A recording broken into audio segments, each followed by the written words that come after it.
અંગમ ગલિતમ પલિતમ મુંડ દશનવિહીનમ જાતમ તુંડમ વૃદ્ધો યાતિ ગૃહીત્વા દંડમ તદપિ ન મુંચાત્યાશાપિંડમ ભજ ગોવિંદમ ભજ ગોવિંદમ ગોવિંદમ ભજ મૂઢમતે. બુદ્ધ પુરુષો, પ્રબુદ્ધ પુરુષો અને અબુદ્ધ પુરુષો. બુદ્ધ, પ્રબુદ્ધ અને અબુદ્ધ ત્રણ પ્રકારના લોકો સમાજમાં છે. પહેલો પ્રકાર છે એ બુદ્ધ પુરુષ. બુદ્ધ એટલે સમજદાર માણસ. અહીંયા બુદ્ધનો અર્થ સમજદાર માણસ, બુદ્ધિશાળી.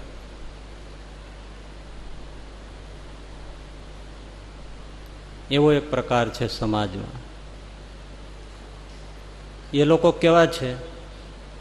કોને કહેવાય બુદ્ધ, કોને કહેવાય સમજદાર? કે એને સહેજ સંસારનો કડવો અનુભવ થાય, સહેજ એને ટોકર લાગે,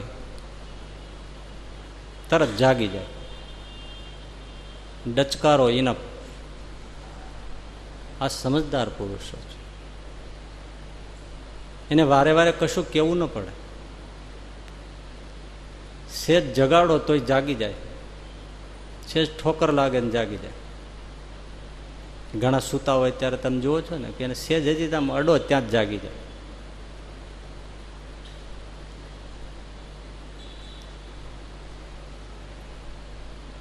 એમ સમાજમાં પણ એવા લોકો છે કે જે સહેજ કડવો અનુભવ થાય, જ્યાં જ્યાં એને માથું ભટકાય એટલે જાગી જાય, એ માર્ગેથી પાછો જ વળી જાય.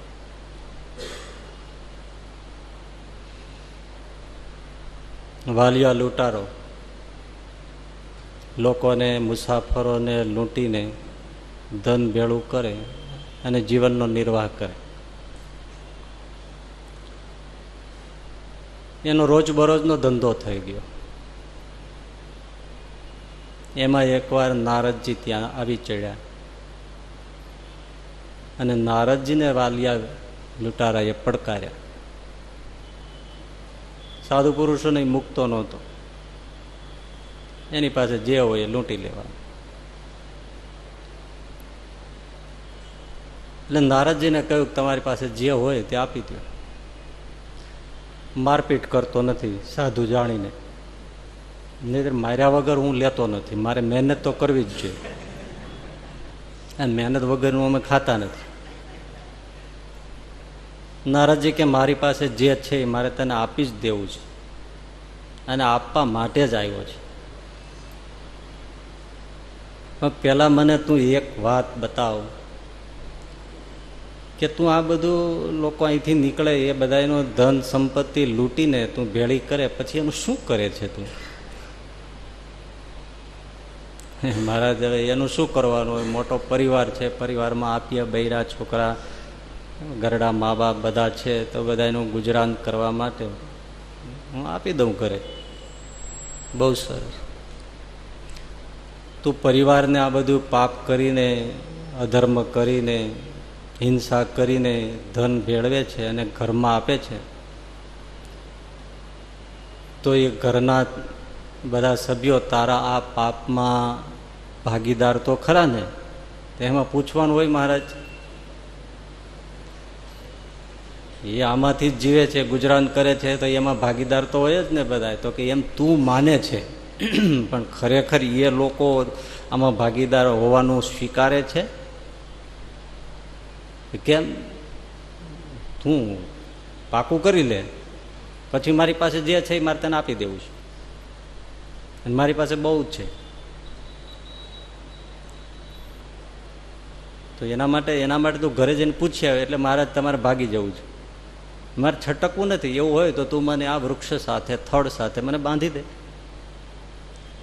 અને નારદજીને વાલિયા લૂંટારીએ દોરડાથી મુશ્કેટાટ બંને હાથ પગ આખું શરીર વીંટીને બાંધી દીધું અને વાલીઓ પોતાને ઘરે આવ્યો. કથા જાણીતી છે, લાંબુ કરતા નથી. બધા ઘરના સભ્યોને એક પછી એક પૂછ્યું, માતા પિતા પત્ની બાળકો, કે હું આ તમને લૂંટીને હત્યા કરીને પૈસો લાવું છું, તમે ખાઈ પીને મજા કરો છો, ઉજાગરા મારે છે, જીવના જોખમે જપાજપી મારે કરવાની છે, લેરા તમે ઘરે બેઠા બેઠા કરો છો, અને કેમ પૈસો આવે છે એ આ રીતે મળે છે, તો તમે મારા પાપમાં ભાગીદાર તો ખરા ને? તો ના રે ભાઈ, અમે ક્યાં તને કહીએ છીએ કે તું લૂંટફાટ કર. મા બાપે કહ્યું કે અમે તને પાળી પોષીને મોટો કર્યો, હવે તારે ગઢપણ પાળવું એ તારી ફરજ છે. પત્ની કે તમે મને પરણીને લાવ્યો છો, થોડી કે માર્કેટમાં જ વેચાતી લાવ્યો છો. છોકરાઓ કે તમે એમને આવી રીતે લાયા છો તો તમારા કર્મે અમને ભેળા કર્યા છે, હવે તમારે ઉછેરીને મોટા કરવા એ તમારી ફરજ. એમાં કઈ અમે કહેતા નથી કે તમે લૂંટીને લાવો, તમારા કર્યા તમે ભોગવો, અમે કોઈ પાપમાં ભાગીદાર નહીં. નારદજી કે મારા જલસા તમે કરો ને પાપમાં કોઈ નહીં. તો કે પાપમાં નહીં, તમે સારી રીતે લાવો ને કોણ ના પાડે છે? બાત તો સચ્ચ હે બાત. આટલી જ ઠોકર લાગી લ્યો. સીધા દોડ્યા નારદજીના પગમાં પડી ગયા કે મહારાજ આ તો બધા સ્વાર્થી છે, પાપમાં કોઈ ભાગીદાર થવા તૈયાર નથી, જલસામાં જ ભાગીદાર છે. નારદજીએ કહ્યું લ્યો તો તારે એકલા એ બધું આ માટે પાપ ભોગવવાનું? મહારાજ આ તો ખોટું કહેવાય. તો બસ, અને વાલિયા લૂંટારા જાગી ગયા. બોલો કે પાપ આપણે કરવાનું, આપણે જ ભોગવવાનું, અને એ લોકો એમાં તો કોઈ ભાગીદાર નહીં. તો આવા સંસારમાં આવું કર્મ કરી અને એની સાથે પડ્યું રહેવું એ કોઈ ડાહ્યા માણસનું કામ નથી. સાવ અનપઢ માણસ હતો, પણ જો એક જ ઠોકર લાગી અને નારદજીને કહી દીધું, મહારાજ હું તમારા શરણે છું, તમારી પાસે જે મને જ્ઞાન ઉપદેશ હોય આપો. તો મારી પાસે બસ કીધું હતું ને મારું આપી દેવું છે બધું, તો મારી પાસે જે ખજાનો છે એ રામ નામ છે, બેસી જાઓ અને રામ નામનો જપ કરો, તમારું જીવન ધન્ય થઈ જશે. અને વાલિયા લૂંટારાને રટલી લાગી, બેસી ગયા. એવું પલાઠી વાળીને બેઠા. જે આમ કરડા હોય ને એ પછી ધ્યાન ભજન નિયમમાં કરડા થાય. પલાઠી વાળીને બેઠા બેઠા ઉઠે બીજો, નહીં ખાવું નહીં પીવું નહીં ક્યાંય જવું કંઈ નહીં. તે રાફડો થઈ ગયો. એને સંસ્કૃતમાં વાલ્મિક કહેવાય રાફડાને, એટલે નામ પડ્યું વાલ્મીકી ઋષિ. અને મહાઆદિ કવિ વાલ્મીકી થયા. એક જ ઠોકર લાગી. આને બુદ્ધ પુરુષ કહેવાય, સમજદાર માણસ કહેવાય. સંત દયાળ દાદુ જંગલમાં રહેતા, ભગવાન રામનું ભજન કરતા. કોઈક લોકો એની પાસે સત્સંગમાં આવતા. એમાં રજબ કરીને એક મુસલમાન છોકરો પણ આવતો.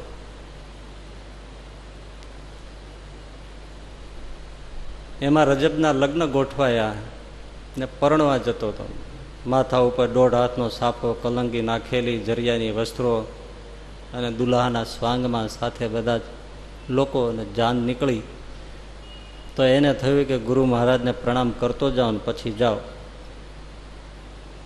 દાદુ દયાળને પગે લાગવા આવ્યો. દાદુ દયાળે કીધું, અરે રજબ એ ક્યાં? રજબને કાંઈ ખબર નહીં કે આના લગ્ન લેવાઈ ગયા છે. એટલે મુખમાંથી વેણ નીકળી ગયા, રજબ તુને ગજબ કિયા, રજબ તુને ગજબ કિયા,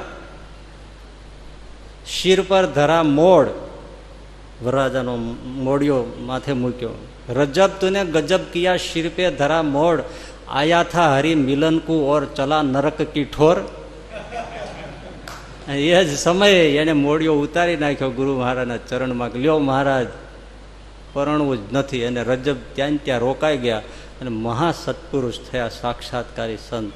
રામ નામમાં એવા ડૂબી ગયા. રજબે એટલા બધા સરસ કીર્તનો રચ્યા છે, એવો ઉપદેશ રચ્યો છે કાવ્યાત્મક, 2 ઘડી છક થઈ જાય. મુસલમાન પણ રામ નામમાં ડૂબી ગયા. હવે આવી રીતે જાગવું એ બુદ્ધ પુરુષો વગર થાય. આપણે ભવસંભવમાં કે હરિસ્મૃતિમાં એક પ્રસંગ કયો છે. ગોખરવાળામાં અર્જણભાઈ હતા. મંદિરે સાધુઓ આવ્યા ને એકાદશીનો ઉપવાસ હતો. તે અર્જણ ભગતને થયું કે આપણે બારસનું પારણું કરાવીએ. એટલે ઘરેથી ગોરસનું માટલું, દહીંનું માટલું, માટીના વાસણ માટલામાં પહેલાં જમાવતા ને, હવે ક્યાં સ્ટીલ પિત્તળના, ત્યારે એવા વાસણો હતા, પિત્તળ ત્રાંબાના હતા, કલઈવાળા બધા. પણ માટીના માટલામાં તમે દૂધ દહીં જમાવો અને જે સ્વાદિષ્ટ થાય એ મેટલમાં ન થાય, ધાતુમાં ન થાય. એની ગોરસ જ એને કહેવાય કે માટીના કાળા રંગના માટલામાં ગોરસ જમાવો તમે અને પછી તમે જમો, વારે વાહ, તમારે 110 વર્ષ સુધી ચશ્મા ના આવે એવું એ વસ્તુ જ જોઈ. મથુરામાં હજી જો માટલાઓમાં આમ ગોરસ જમાવતા હોય, એ દહીંનો સ્વાદ જ જુદો હોય.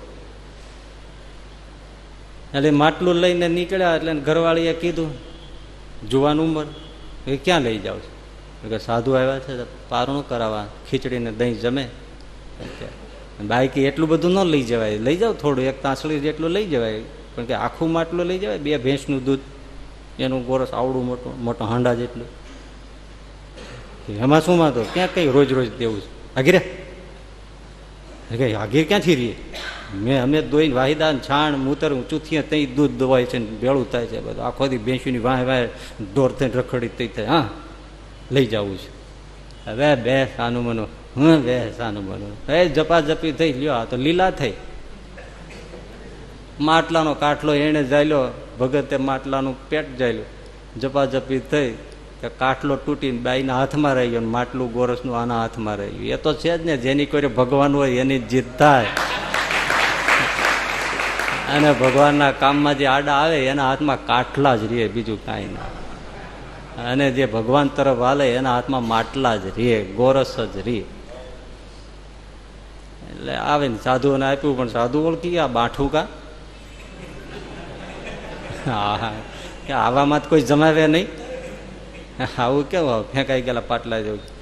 હા, કેમ ભગત આવું છે? એ બધે કઈ નહીં, ગોરસ છે ને, જમો જમો. ના પણ ના, હા બધું એવું ને એવું.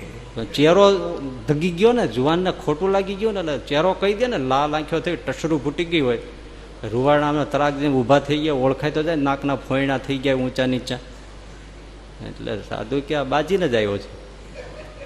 અને ત્યારે તો બહુ બનતું એવું, હજી હોય પણ ત્યારે તો વધારે થતું. એટલે સાધુ થોડું દહીં લીધું, ઠાકોરજીને ધરાવ્યું, પછી એને છાશ બનાવીને પારણા કરી લીધા. ભગતને માટલું પાછું આવ્યું. ભગત કે હું ન લઈ જાઉં, તો ના અમારા હમ તમે લઈ જાઓ. એટલે માટલું પરાયણે પાછું આપ્યું. એટલે બૈરાઓ તો રાજી થયા, સાધુ સમજદાર છે, થોડુંક જ લીધું, જો પાછું લઈ આવ્યા. એ જૂના સંતો આવી રીતે ઘરમાં મેળ કરાવતા.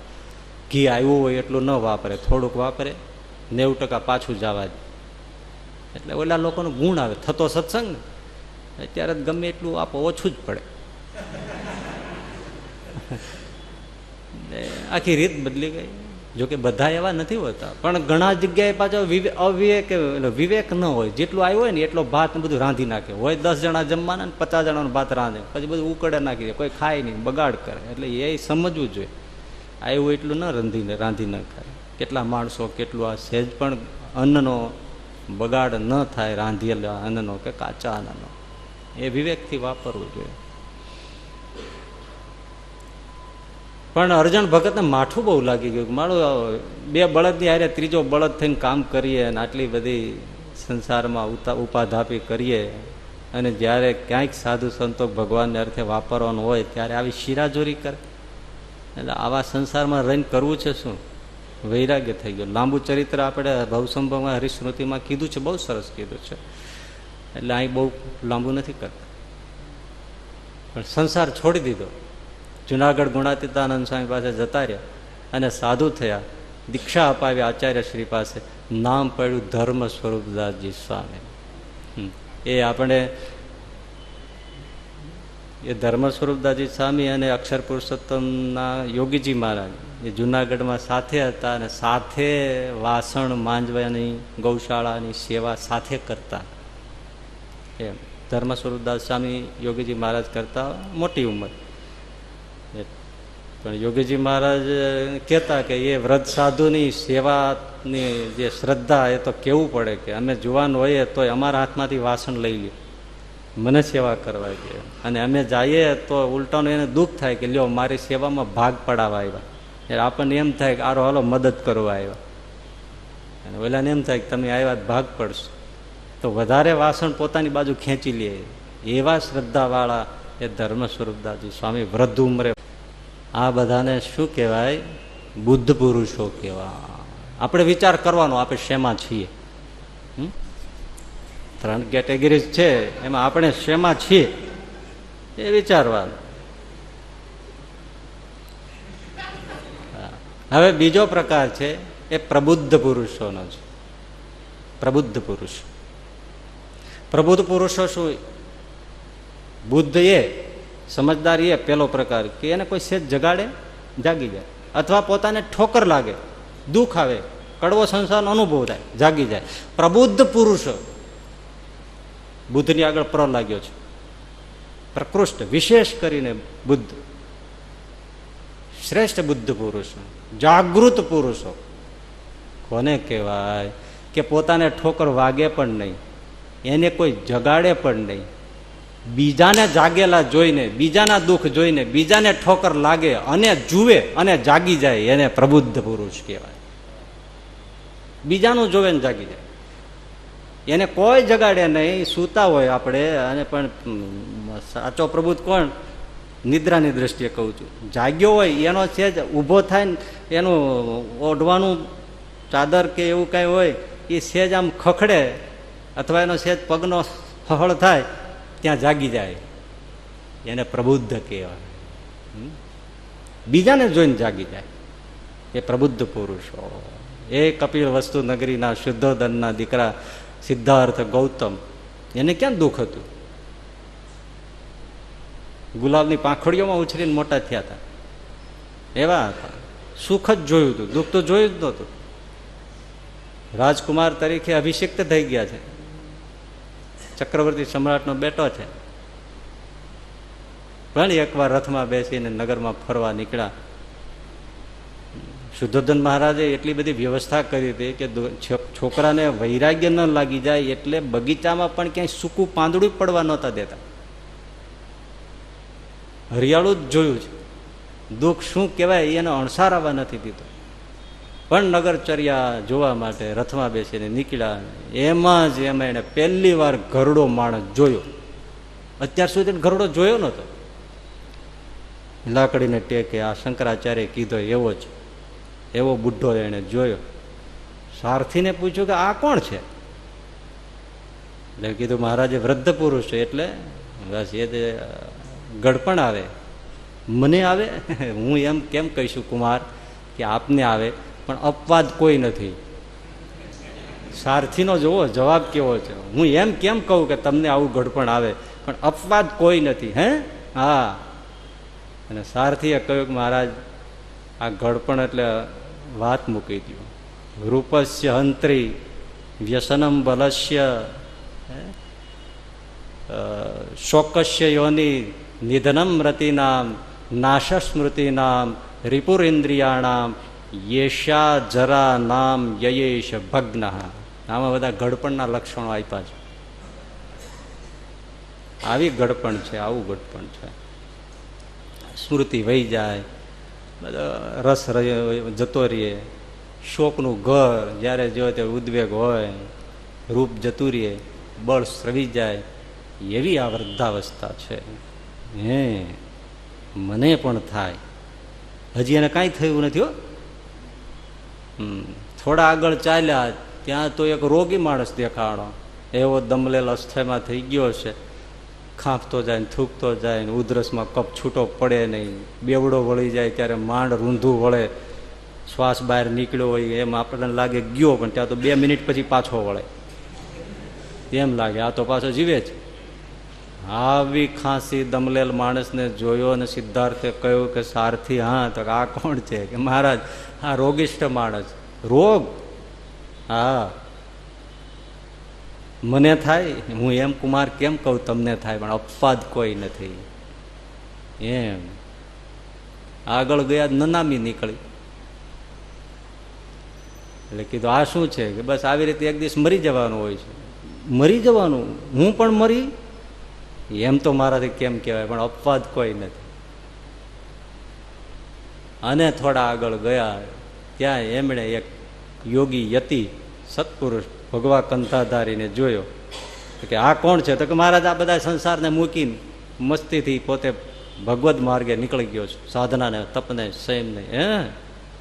આટલામાં બધું મળી ગયું. લ્યો, 3માં સંસાર શું છે એ દેખાઈ ગયું અને લક્ષ્ય શું છે એ જડી ગયું. સારથીને કોઈ રથ પાછો વાળો, આને દુઃખ નથી કાંઈ. તમે જો કેમ જાગ્યા. બીજાને ઠોકર લાગે ને જાગે એને શું કહેવાય? શું કહેવાય? પ્રબુદ્ધ પુરુષો, જાગૃત પુરુષો. ઓહો, ઘરે આવ્યા એ જ રાત્રિએ ઘરે યશોધરા નામે પત્ની છે, રૂપરૂપના અંબાર, ગુણવાન, શીલવા, એકનો એક દીકરો છે, દેવના ચક્ર જેવો, ગુલાબને ફૂલને શરમાવે એવો.